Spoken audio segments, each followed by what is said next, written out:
I've got a friend and she calls me up about once a week for conversation, and we're normally on the phone for about maybe around an hour or so, hour and a half, and but she only lives around the corner from me, and so I said to her, I'm not going to use her real name, I said, Persephone, would you like to actually meet up and go for a walk?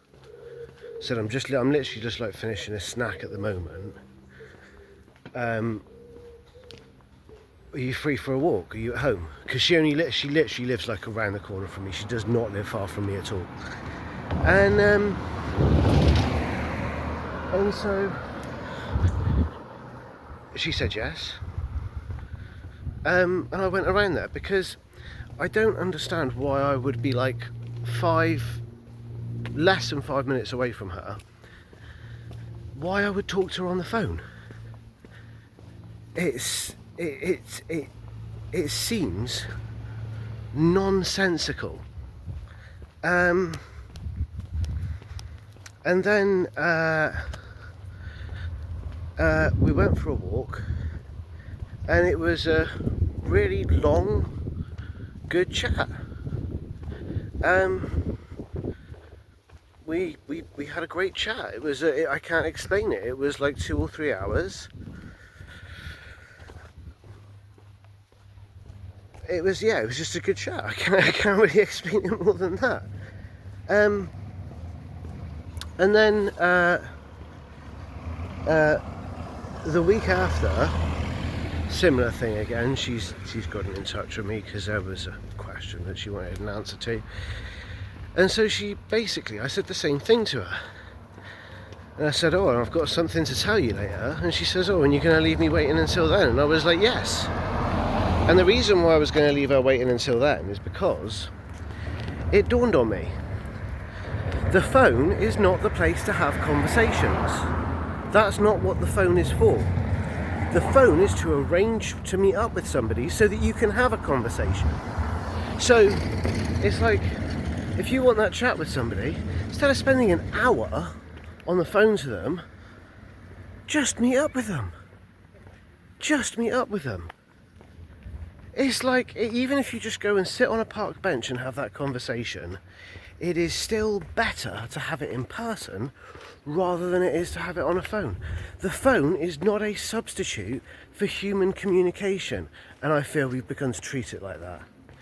Use the phone to make an arrangement, don't use the phone in place of the arrangement. And this is the same with all sorts of things. So with internet, with messaging, with Zoom, with whatever, with however you use your phone to communicate, it should not be a substitute for actual human interaction.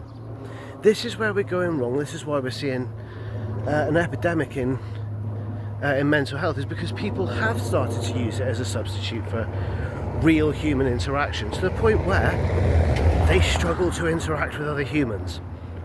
This is a problem. You know, it's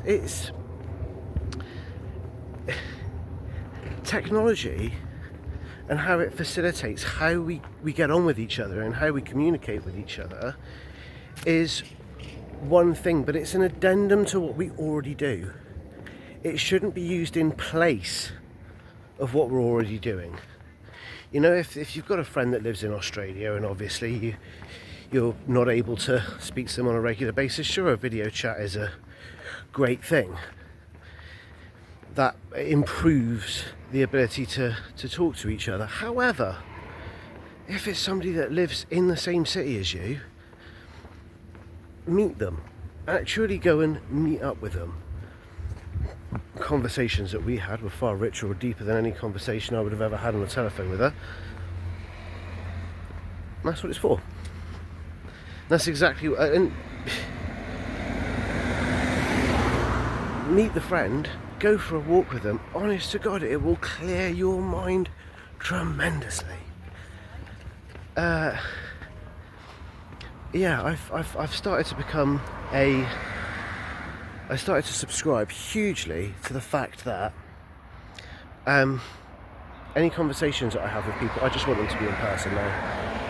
It's all right to use a phone as a message to make an arrangement to meet that person in person, but really most conversations need to happen in person. We've let that slide a little bit, and we should have done.